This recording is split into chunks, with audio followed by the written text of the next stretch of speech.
Welcome to So You Want to Be a Real Estate Agent. Are you evaluating your career in real estate? Feel like you're ready for a fresh start? Or ready to take your career to the next level? This is your podcast.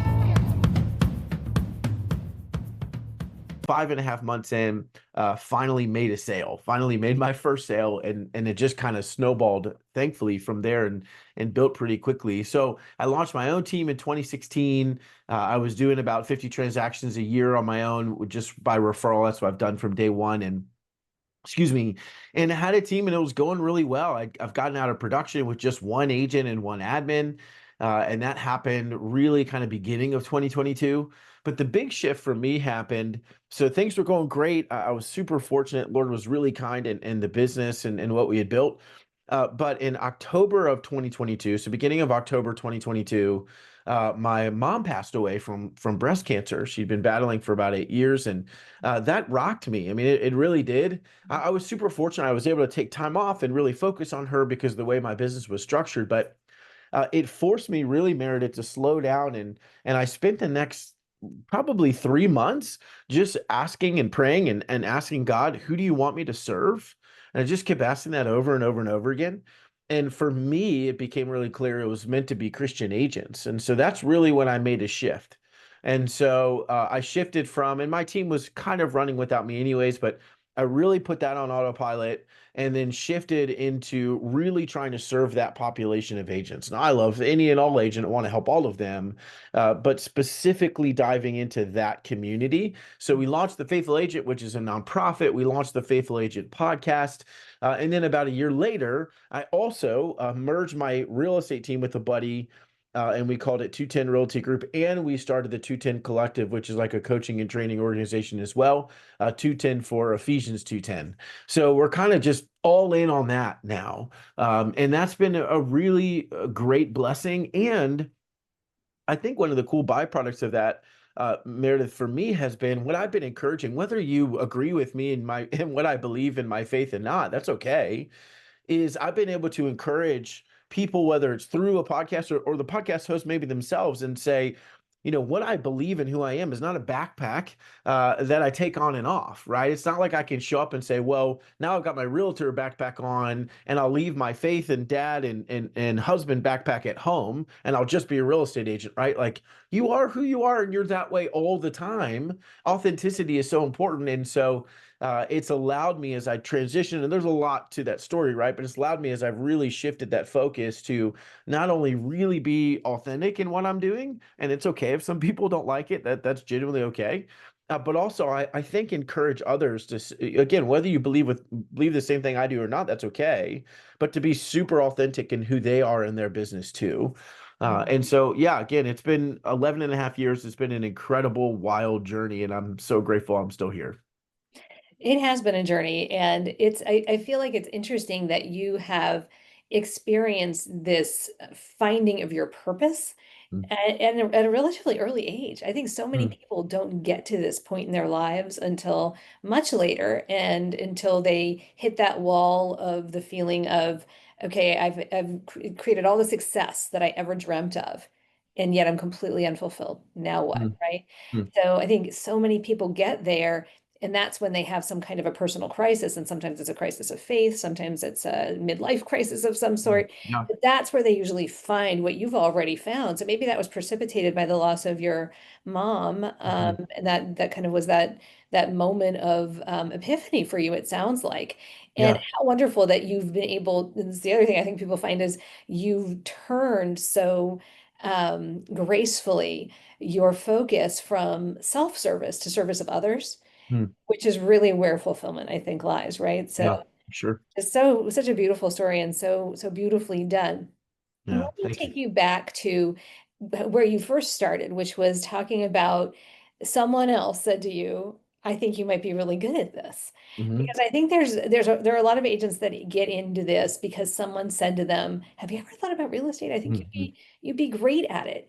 And some people willingly step into it because of that, and they feel like their eyes were open to something maybe they hadn't thought of before. And some people feel pushed into it. So Hmm. how would you, and this also, I want to keep in mind this theme of authenticity.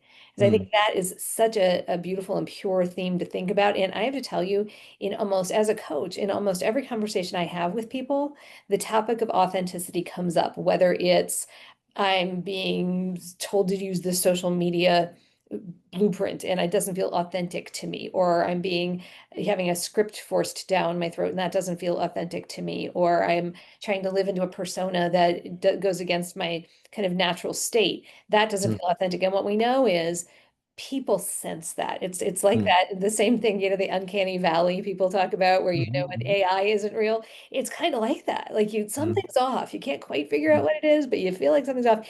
And what it does is it distances you from Yeah. people. But most importantly, it distances from yourself. Mm. We have Yeah. that kind of disconnection. That's when the rest of it starts to fall apart until you hopefully at some point you find that again. Mm. So thinking back to the very beginning of your entry into real estate, what was it that made you go, okay, yeah, I think this might be something that's for me? Yeah.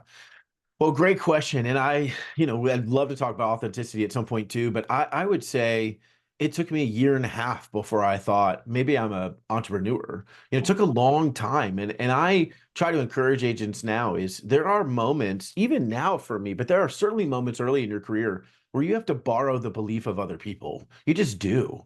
And because sometimes you don't believe it yourself, and lots of times you don't believe yourself, especially early on. 5.5 months, I hadn't sold a house. I'm like, there's no way I'm good at this. My friends were telling me, Meredith, hey, have fun at your volunteer job today. I'm like, you're a Oh jerk. my It's gosh. true. I'm making nothing. But come on, man, I'm trying to figure this out. And so it was really hard at the beginning, but my wife believed in me, my team leader believed in me, and I just kind of went with that, right? And so, well, I'm here now. I might as well make the best of it if I can.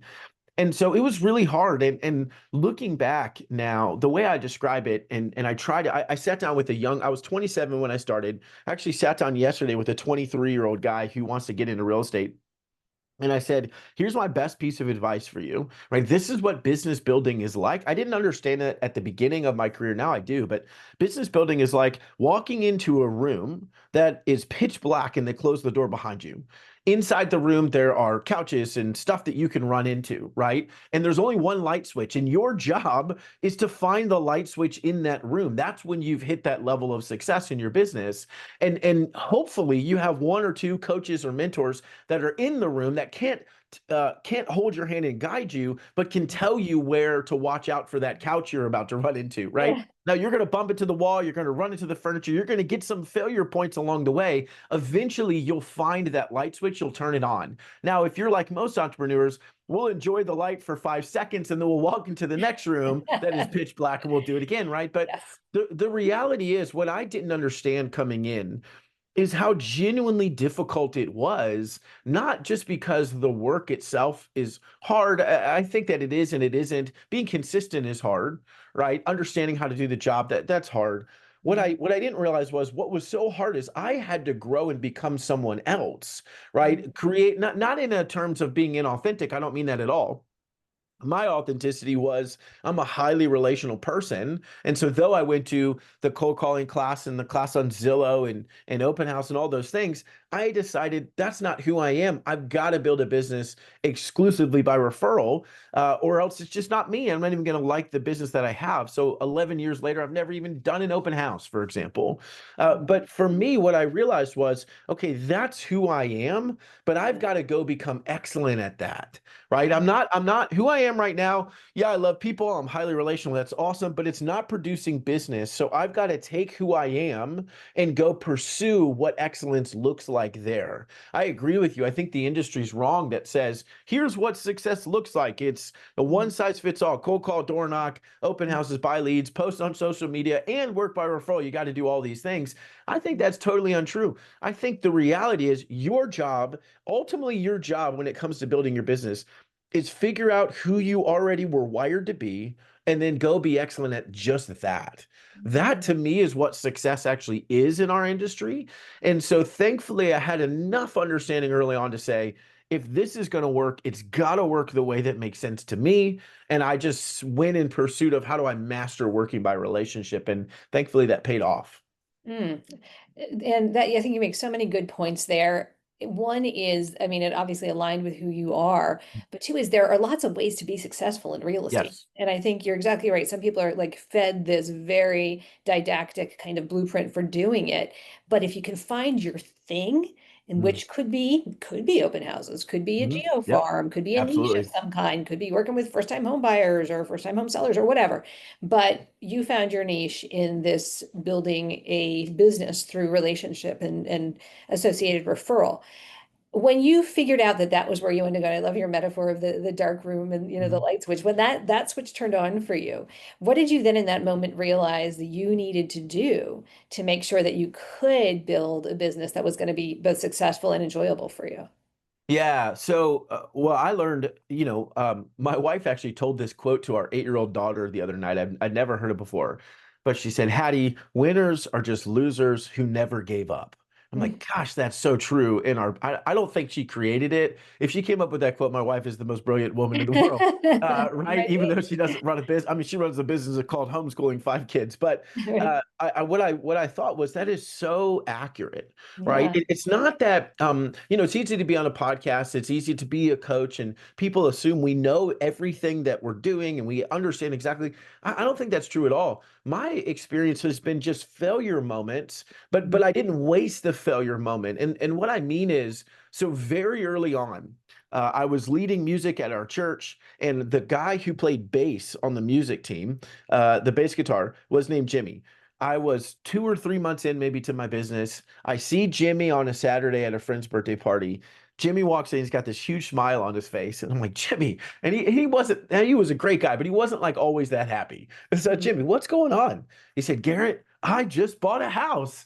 And then his face immediately dropped. He goes, oh, dude, I am so sorry. I totally forgot. You're a real estate agent, right? We've all had that experience. And I said, it's Yes. absolutely okay. You just can't be on music team anymore. No, I'm kidding.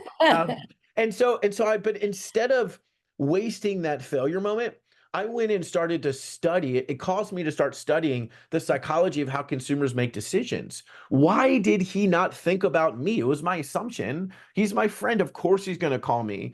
And I had to go figure that out, right? And so for me, the process of getting to that light switch was bumping into that furniture and saying, okay, now I need to try to understand what are the dimensions of this furniture so I don't hit it again. And Mm. that was my growth. And that's continued to be my growth, right? I keep running into furniture because I'm just now in a different room. Yeah. What I what I what I thought I heard the industry say early on was, here's your one advantage. You have to outwork everyone. And I Mm. thought, I don't know if that's true. Maybe it is true. What I realized pretty quickly is that's only true if I can't outthink everyone. And so if Mm. I start developing my mind and start developing, what I'm thinking about and what's going on up here and what I understand and consumers and all the pieces, then I don't have to outwork everyone. I don't have to spend 70 hours a week, right? Trying to build my business. And so it gave me some freedom and encouragement to say, hey, there's a way to build this that's not going to cost you your life. Mm. Now, and super quick story, where it really came to a head for me, Meredith, was I was in my second full year, 2016.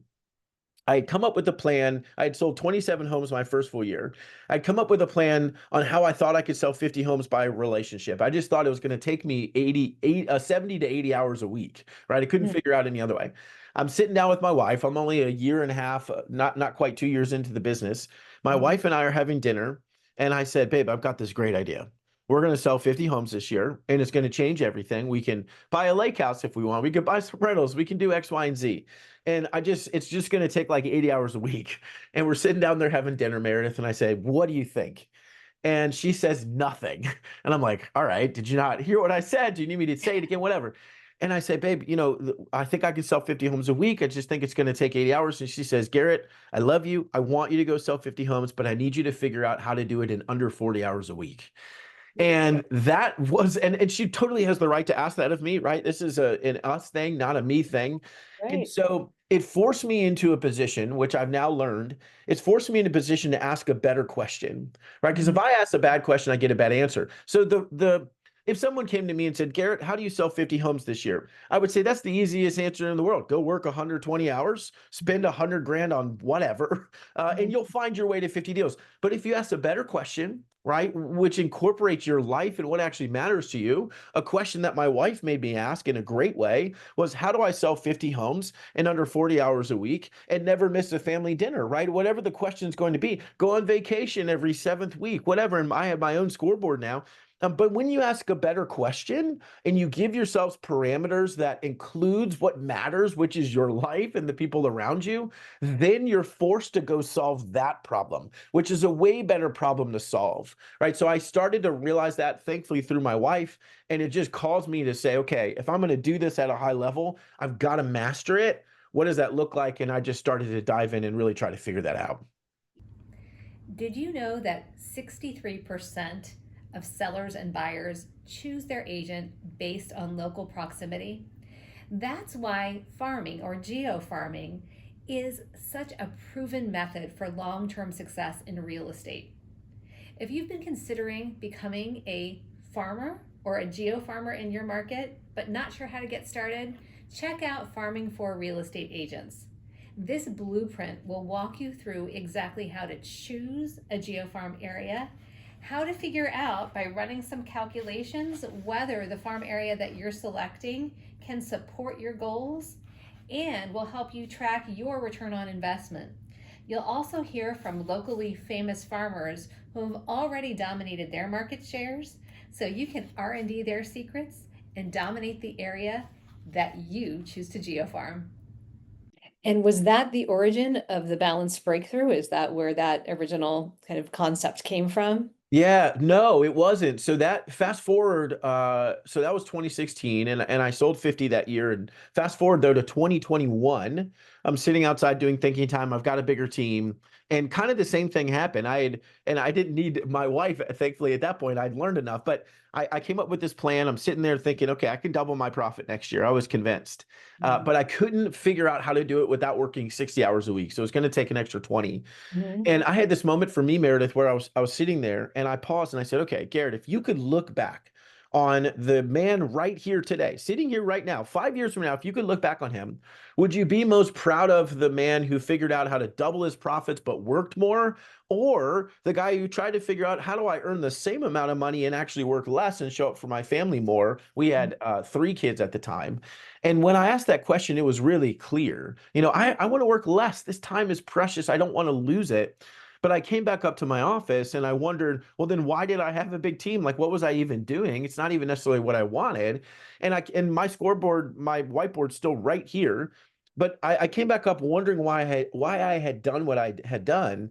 And on my whiteboard, the only things written were number of transactions, volume, and GCI. I was only measuring what the industry told me to measure. The only way I knew how to keep score in life in general was what they told me is what mattered, right? My real estate stat sheet. And so that moment for me, Meredith, was a wake-up moment to say, okay, the industry gave me that scoreboard, but that's not all that matters to me, right? What matters is my family. I've got to create my own scoreboard, my own way to keep score, because if you change the rules, you change the way you play, right? If in the NBA they said no more dunking, well, you'd only ever have jump shots, right? You'd never go to dunk the ball. So I changed the score for myself and said, I'm going to track what does winning look like now? And yeah, I still have a profit goal, but now I have a wife goal. Now I have a kid goal.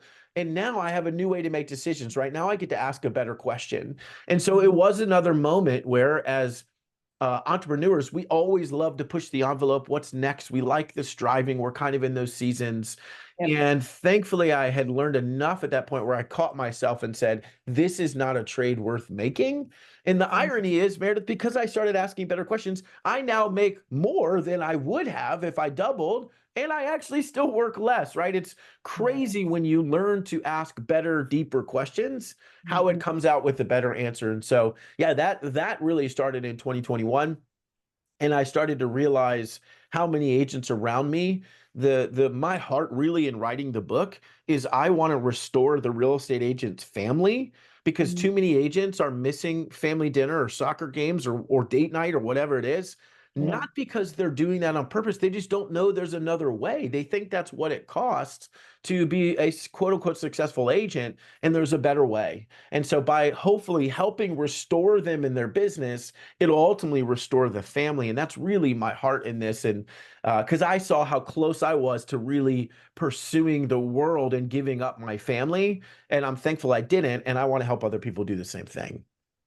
So beautiful. And I think that's, again, something that so many successful entrepreneurs, real estate agents specifically, don't realize until it's too late, right? Mm, Like they get to that point in their career and they wonder, why do my kids not want to go into business with me? right. You're Why do right. I now have no relationship? Why do I feel like I've missed the mark on everything that I hoped to be? And Mm, it's exactly what you've just pointed out and you've discovered mm, for yourself. So other than picking up the book, which I recommend everybody, The Balance Breakthrough, gets a copy of because this is all outlined there. If there's an agent who's either starting out in their career, which so many of our listeners are, and kind mm. of like trying to find that place of clarity, and maybe they're even starting to feel that pull of just, working the 80 to 100 hours a week, thinking that the hustle is what's going to accomplish the goal for them. What are some of, give us a little sneak preview into what's in the book in terms of some of the questions that they can ask themselves now to ensure that they're building a life that's by design? Yeah, so great question. And I would say instead of a question they can ask themselves, I'm going to teach what I call the question mind. Okay, so, and this is a friend of mine taught me this. This is not my original idea. But a lot of us have heard of a mastermind, right? You've got a problem to solve, you guys show up and you're trying to solve that problem. Well, he taught me a question mind, which I love this exercise. So here's what a question mind is. You write the question at the top of your page. Let's say it's, how do I sell more homes? Whatever it is. And instead of spending time trying to figure that out or talking to a friend or however the audience, processes, instead of spending time trying to figure that out, for the next 10 minutes, all you can do is ask more questions.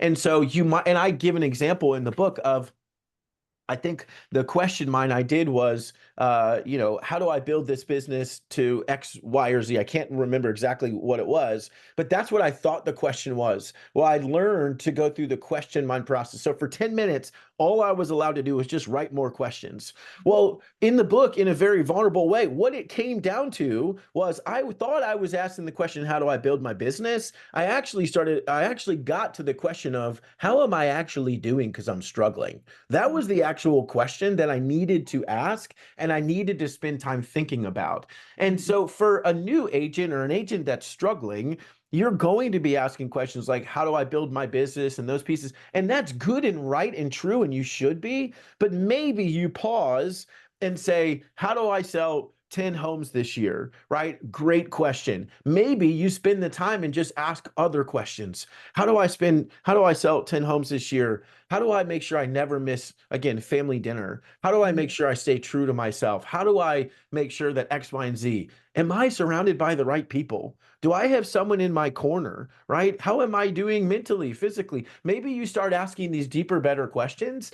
That again, the right question leads to the right answer. And maybe now you realize it's not because I'm not working hard, right? It's actually because I've fallen prey to what everyone around me tells me to be, and I'm trying to be that, and it's really exhausting. Maybe that's what's going on. And so the pursuit of authenticity and being excellent in that is what's going to propel you in your business. So, of course, you can ask the question of how do I sell and what does that look like? And those are good and right and true. But I do think if you spend the time with yourself and actually stop for 10 minutes, which is hard in our world, right? Stop for 10 minutes and really dig into your brain, what's actually going on in there, you'll find some amazing stuff. The idea came from it was Coca-Cola. Coca-Cola's C-suite of leaders. They used to do this process, and I read this in a book. I can't remember where it was years ago, but they used to do this process. They would have a problem to solve, and they would break into pairs. And what they did was, now they didn't do the question mind, but they were trying to solve the problem. What they did was they'd go for a walk. And for 10 minutes one way, one person talked and the other one couldn't say anything. And on the way back, the next person talked for 10 minutes, the other person couldn't say anything. And then they came together and they shared what everybody learned. The psychology behind it was most of what's in your brain for the first 2 to 2.5 minutes is not actually the good stuff, right? It's just the stuff that's sitting there and you just get it out because you were scrolling and you saw it on Instagram or whatever. And so if we're willing to pause and do a little bit of deep work, not craziness, a little bit of deep work, I think we start to learn to ask better questions, which is going to lead us to better answers. So honestly, that's probably where I'd start. Love it, love it. Let me fast forward you to when you made the decision to dismantle your team Mhm. and you were asking that question. Did you use the same process? And as a secondary question to that, was there any moment of feeling like that push-pull, like I've built all this, I've got people that are relying on me. How do you guide people when they're at that kind of a crossroads to really understand what they need to do if Yeah. the answer's there, but they don't really know what to do to get to where they need to get, what's the Yeah. next step? Yeah, good question. So certainly, and I'll answer how I got there, but certainly the dismantling of the team was the hardest part because Mm, these are real people that I loved. yeah. And I had to go to them and say, it's because I put myself in the wrong position that this is the result. But the language and it doesn't mean it was easy. And I was trying to help them find new opportunities, all these things, right? Because I love these people. But the language that I learned and realized was I would go to them and say, when I'm letting an admin go, for example, say, here's my intention. My intention is to position myself to best serve my family in the way that I know I can. The Mm, unintended consequence of that is I no longer have a role for you, and I'm truly sorry. Right. But that's not my heart. My intention is I got to take care of my family. Now, the hard part is I'm hurting them and saying they're going to try to take care of their family. Right. So how do I mm, set them up for success? And that's a deeper question. But that was I had to go in and say that's really what's going on. And so, as much as those conversations are terrible, that is my intention. I'm doing it in light of my family to serve them well. And business requires you to be able to make hard decisions. But I got to that point, Meredith. I mean, we had done really well. I got to that point because when I had figured out how do I double profits with at 60 hours a week, and then I said, but could I make the same amount of money? And I asked myself, right, the question, could I make the same amount of money in 15 hours a week? And so I mm, asked a different question. And the only way I could solve that problem was, well, I can't do that if I have a bunch of agents on the team or a bunch of admin, because I can't just not show up for them. They do require me to show up, right? The team growth is going to have to match how much I'm paying out and X, Y, and Z, right? There's all those questions. And yeah. so the only solution I could come up with was if I want to do this in under 15 hours a week in my real estate business so I could show up for my family, the only solution I could come up with, I have to pick my A plus agent.